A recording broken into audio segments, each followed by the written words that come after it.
காவலனும் மெல்கி சொன்னது போல் 2 வருடம் காத்திருந்தார். அதன் பின் கழுகு கூட்டங்கள் பசியால் வாட ஆரம்பிக்க மேலும் 2 வருடங்கள் காவலன் காயப்போட கழுகு தலைவி மேலே சமிக்கை அனுப்ப பதில் ஒன்றும் இல்லை. காவலனை சந்தித்து, நாங்கள் கருவிகள், காயப்போடலாமா, கருணை காட்டுங்கள். காவலன் கழுகுகளின் நிலை எண்ணி கொஞ்சம் இறங்கினான். உங்களுக்கு உணவு தருவேன், ஆனால் ஒரு நிபந்தனை. நீங்கள் முதலில் டொமினிக்குகளின் ஏற்பாடுபடி உங்கள் உடம்பை எங்கள் இன பறவை போல் சுருக்கிக் கொள்ள வேண்டும். ஆனால் உங்கள் கம்பீரத்தை குறைக்க மாட்டேன்.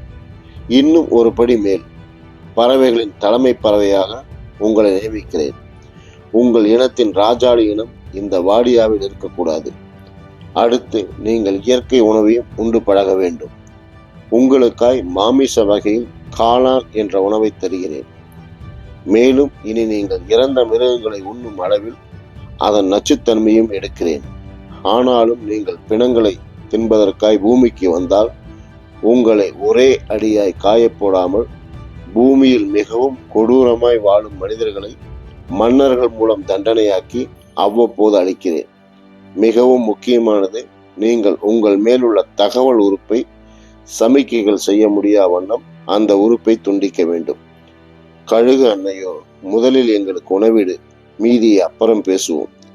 காவலன் புன்னகையுடன் ஒரு குட்டி அழிவை உண்டாக்கினான். அதன் மூலம் ஒரு பெரிய மனித உடல் குவியல் ஏற்பட கழுகுகள் பசியாறின. நிபந்தனை கையெழுத்தானது.